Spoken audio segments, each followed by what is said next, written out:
Welcome to Biztech's Enterprise Technology Show, the show where we feature enterprise technology companies operating across Asia, talking about their businesses and solutions and how they make a difference to their customers.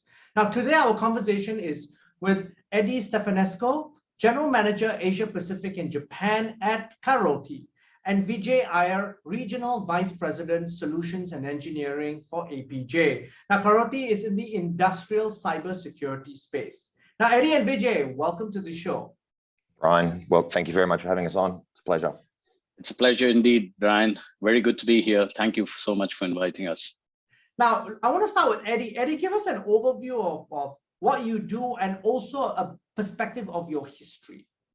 Sure. So Claroty typically offers cybersecurity solutions which address the unique challenge of industrial control systems, allowing engineers, operators, cybersecurity professionals to protect their most complex industrial networks.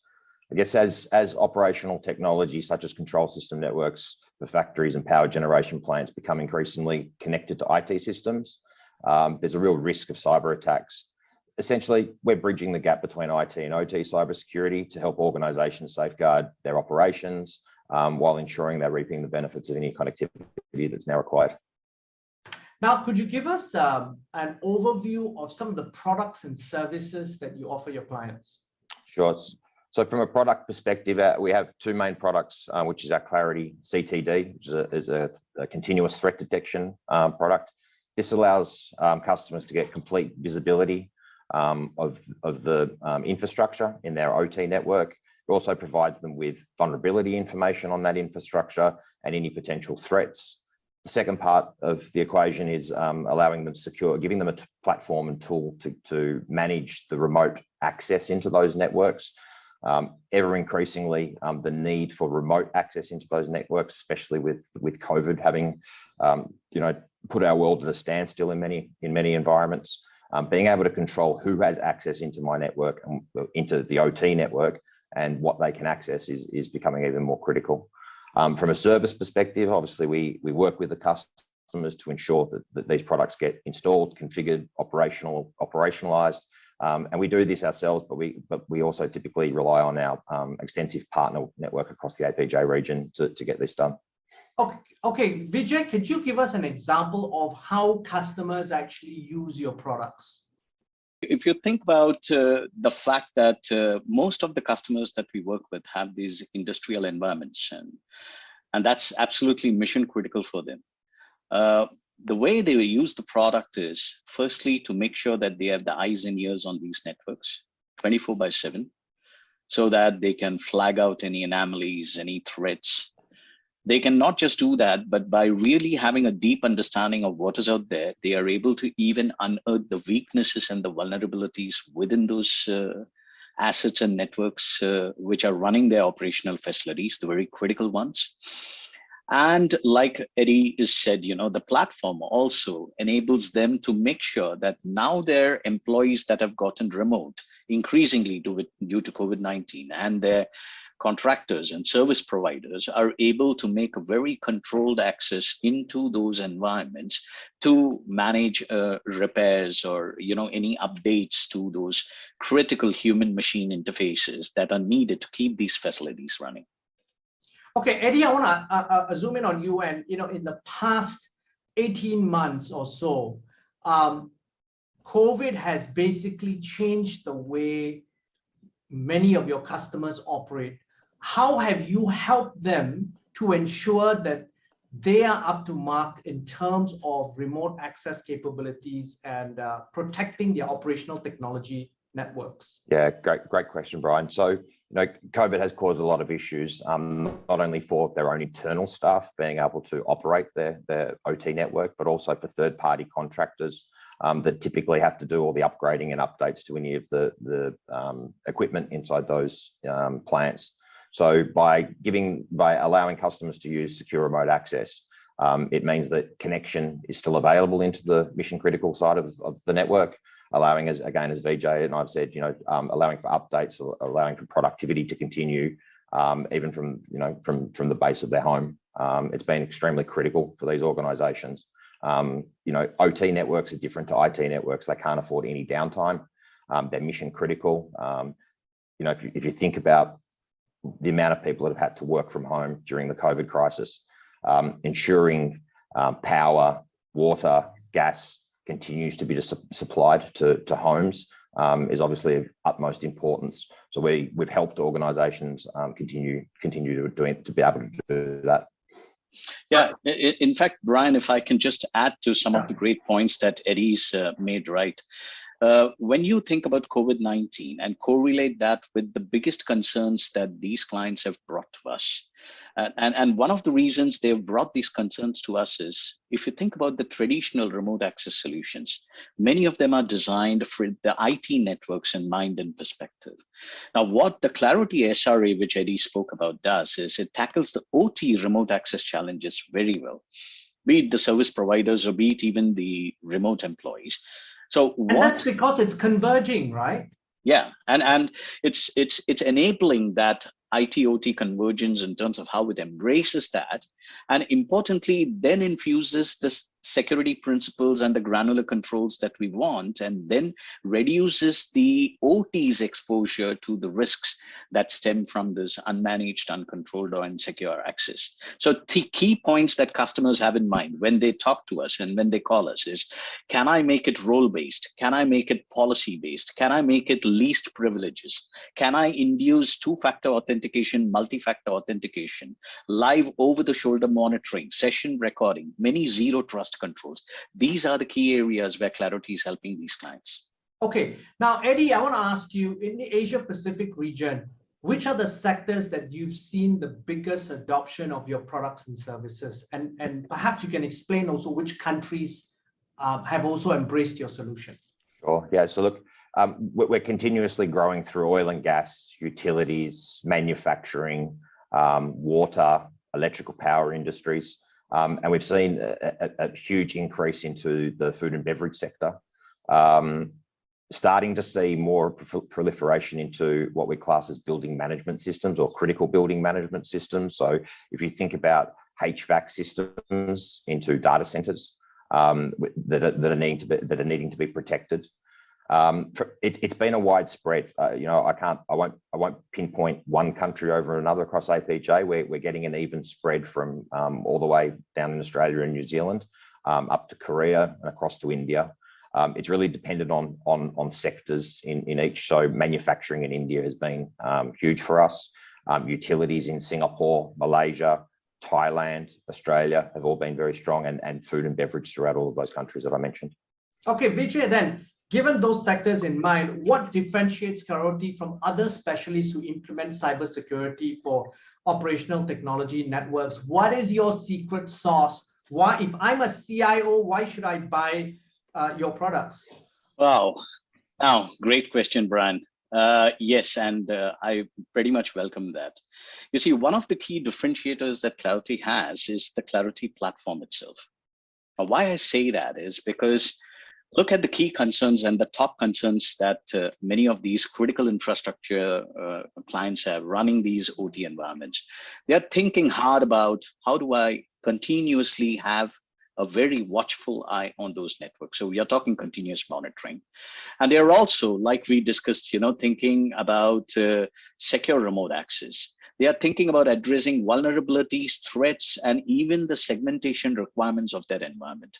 Now, uniquely, the overarching nature of the Claroty platform is that it is able to spread itself across these exact top 3, top 4 main requirements that OT environments have, and which these clients are bringing on to us, right? That overarching reach itself is a differentiator, and it's extremely crucial to OT. The depth of visibility that we actually achieve with our platform in those environments is again something that, you know, projects Claroty as a market leader in this particular space, because it's very specialized, especially those OT networks, those hardware, software, and the bunch out there. And that's an area that we really specialize in. But it's not just with the technology. If you look at the team of Claroty, the people who then take that technology and guide the clients towards it, that specialized knowledge and experience which Claroty brings in to implement that into those industrial networks is a very key differentiator. And if I have to actually finish off, I shouldn't, not mention Claroty's research team. We've really got an award-winning research team, a very unique differentiator, because the more busy, the more active, and the quality of the research team directly tells you about the differentiation you bring through the threat intel that you pack in with the software. And these threat intels need to be regularly updated. You cannot have one set of a threat identifying mechanism and say that I'm good for the next 1 year or for the next 2 years or so, right? Because signatures are evolving, the methodologies used by the adversaries are evolving. CVs, or what is called as the vulnerabilities and exposures that are globally published, are also evolving, and newer ones are getting found as we speak. So you need that differentiator in the research team as well to bring in the entire thing as a package differentiation of quality to the clients. Okay, Brian, so if I can just add to that, sure. It's okay as a vendor for us to talk about our secret sauce and what makes us different. But I think the validation came also in the recent Forrester Wave report that was released in November, the first of its kind in the OT security space, where we were announced the clear leader. I think we top ranked in 12 of the 16 criteria, putting us as the clear choice in the mind of third-party analysts. So it's just not Claroty that is going to tell you that we've got a secret sauce and we're the best product out there. It's been validated by third-party analysts, which is great to see. Okay, good call. What I want to ask both of you is also this. Now, there's a heightened awareness now of cybersecurity because of the threats to critical infrastructure and industries, everything from telecommunications, finance, energy. In fact, talking about energy, I think just a couple of days ago, there was a ransomware attack on an Australian utility. Now, what are your thoughts in terms of the changes that you've seen in terms of priorities, in terms of spending and practices and regulations that companies are starting to put on cybersecurity and this space? I mean, Eddie, if it's okay, I can take that. I can start off. Go for it, Vijay. So one of the things, Brian, that we are seeing especially in recent times, and thankfully so, OT cybersecurity is getting regularly and hotly discussed in several high-level meetings that the companies have. So what that tells us is that companies are increasingly prioritizing OT cybersecurity. They are approving budgets that are specific to OT cybersecurity. We have witnessed this change, especially in the last couple of years, and we continue to see this change, and that's a very positive move. Now, when you talk about regulations, what we are also seeing is that the regional agencies are increasingly assessing how to mandate incident reporting procedures and installation of the cybersecurity practices for companies, especially in certain sectors, like you mentioned, critical infrastructure. Yes, true. So if you consider our own Singapore cybersecurity agency, which is where Eddie and I are based out of, they have drafted a master plan for OT cyber resilience, and it's also installing an expert panels to advise, on that master plan. They have drafted the CCOP, which is the Cybersecurity Code of Practice, which are guidelines for critical infra. If you just look back, not too much in the past, just the last couple of weeks, Australia's SOCI, Security of Critical Infrastructure Act, that expanded the scope of what they would really consider as falling under the critical infrastructure, and they included a lot of additional names. So we are seeing these changes definitely happening from a regulation standpoint, from the intent standpoint of the enterprise companies, and even from a good practices standpoint, we are seeing that companies with OT environments are gravitating towards OT purpose-built cybersecurity tools and frameworks. Okay, so Vijay, I want to take you up on the next level on that, because unlike the financial services industry, which has very strict compliance guidelines and so forth issued by the authorities, incident reporting and cybersecurity practices reporting are not mandatory in many markets. Singapore is probably a leader, but many markets, it's not even a statutory requirement to. I mean, you could basically be under a ransomware attack. You've paid your bad actors. You don't even have to report that. What's your view on the direction of standards in reporting and cybersecurity practices? Wow. So, I mean, something tells me that's going to be the toughest question I'm going to face this morning. But and also, Eddie, you're not dodging this question as well. You've got to answer that. Okay, but I'll give you my viewpoint of this, right? Because it's a fantastic question. You're absolutely spot on, right? It's still not mandated in quite a few countries, but things are transitioning. There's a lot of deliberation. There's a lot of discussion. Since you asked for my opinion, I would like to say yes. Why? For one, it bolsters the ability to help prevent cyber attacks by building better awareness of the existing threat landscape and also the actors that execute them.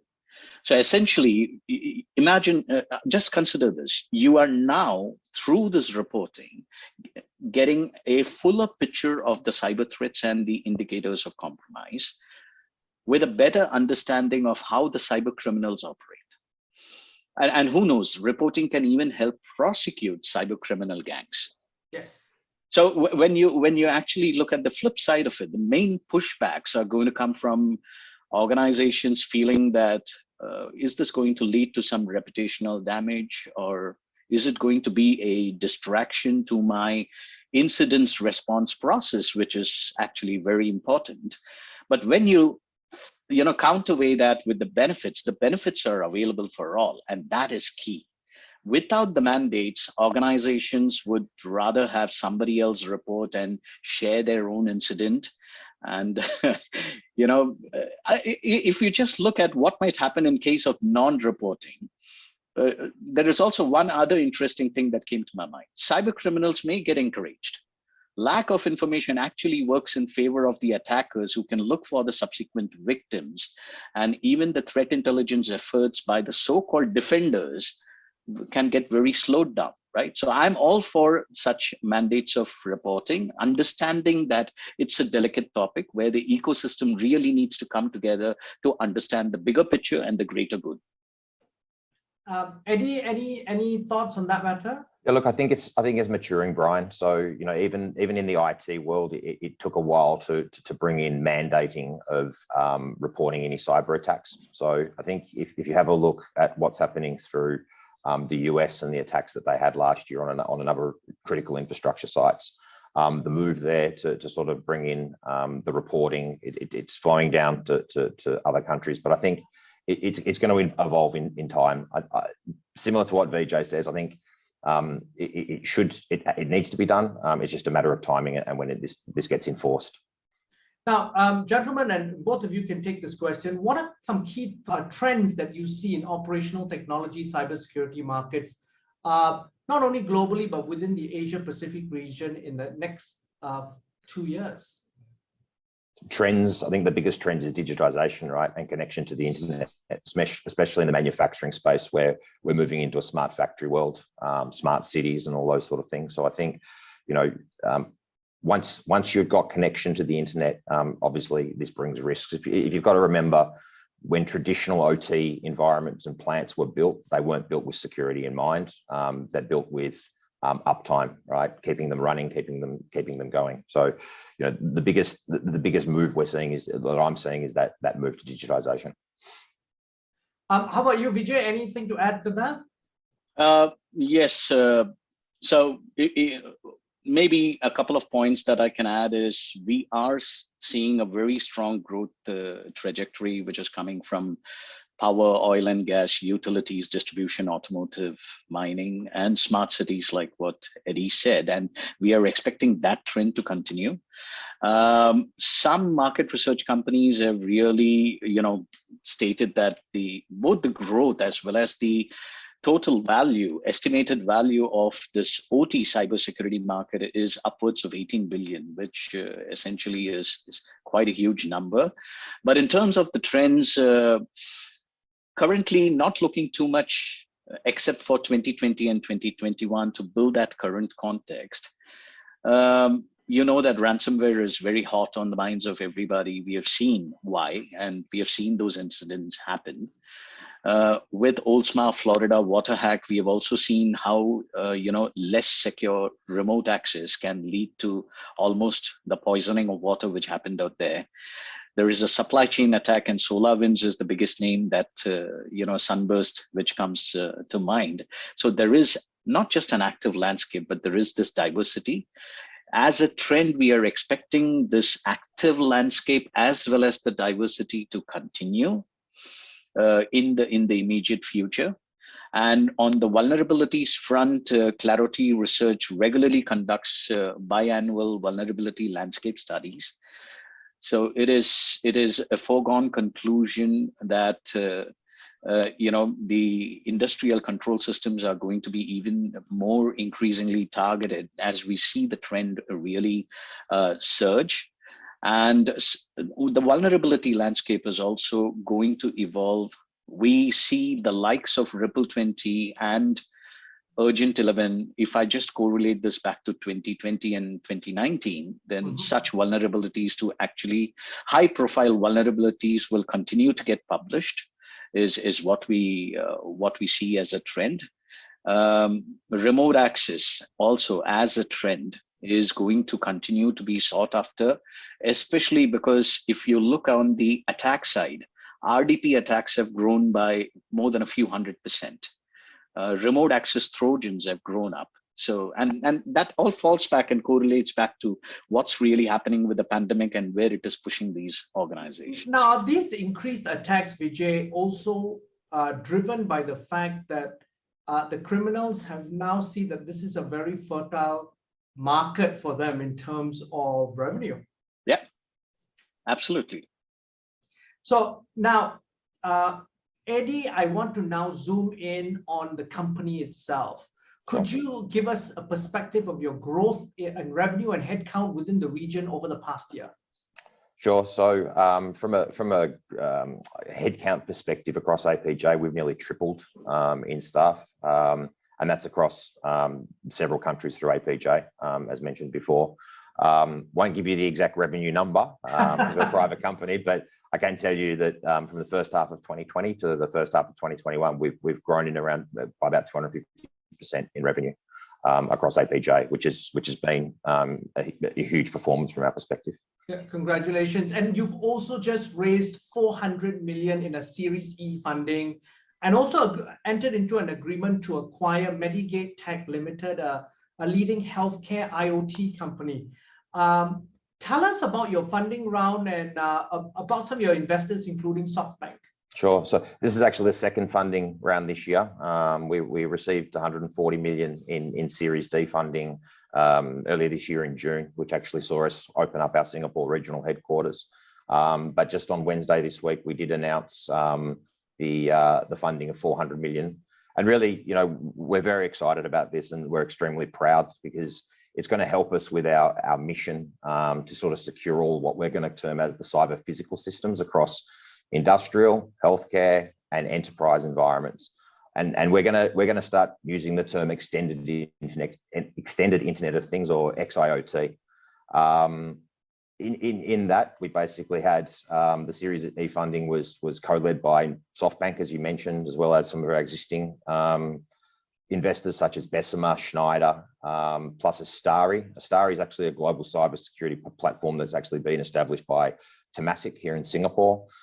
Team 8 Standard Investments also participated in it. Really, what we're trying to do here in combining the Claroty and Medigate sort of domain expertise into a single platform, we're going to really be taking a giant leap forward on our mission to secure everything, so ever expanding universe for connected organizations. Our vision is a future where cyber and physical worlds safely connect to support our lives, with such a strong sort of backing from all these great investors on our side. On Softbank side, I think from Softbank's perspective, their investment into Claroty was really because they saw our leadership in our vertical and our vision that I just mentioned before. They're very aligned with that. And Yossi Cohen from the investment side of Softbank is also joining our board. You know, to quote his statement in our recent press release, where he stated, you know, our Claroty's technology addresses a high-stake problem in enabling safe digital transformation, and we're eager to partner with them in its journey to protect the critical infrastructure that is the foundation of AI revolution. So, you know, it's fantastic to have Softbank on not only as an investor, but a strong partner in our push forward in opening up in the Japan market. So with that war chest, what are you going to do with it in 2022 in Asia Pacific region? Yeah, so we'll continue to invest in staff across all sectors, not just the go-to-market side, but it's important that we have the right support infrastructure to support our customers and our partners. We will heavily invest into our partners and our partner program, which is critical to our success, and we'll continue to grow. Now, Eddie, Vijay, thank you very much for taking your time to be on the show. Thanks, Brian. It's an absolute pleasure. It was indeed, and thank you so much for inviting us. Have a great day, Brian. Thank you. I'm Brian Fernandez, and I've been speaking to Eddie Stefanescu, General Manager of Asia Pacific and Japan, and Vijay Iyer, Regional Vice President, Solutions Engineering, Asia Pacific and Japan at Claroty on Biztech's Enterprise Technology Show. This video and podcast will be on our various social media platforms, as well as our website, www.biztech.asia. Please like and subscribe to our various platforms. Thank you very much for tuning in.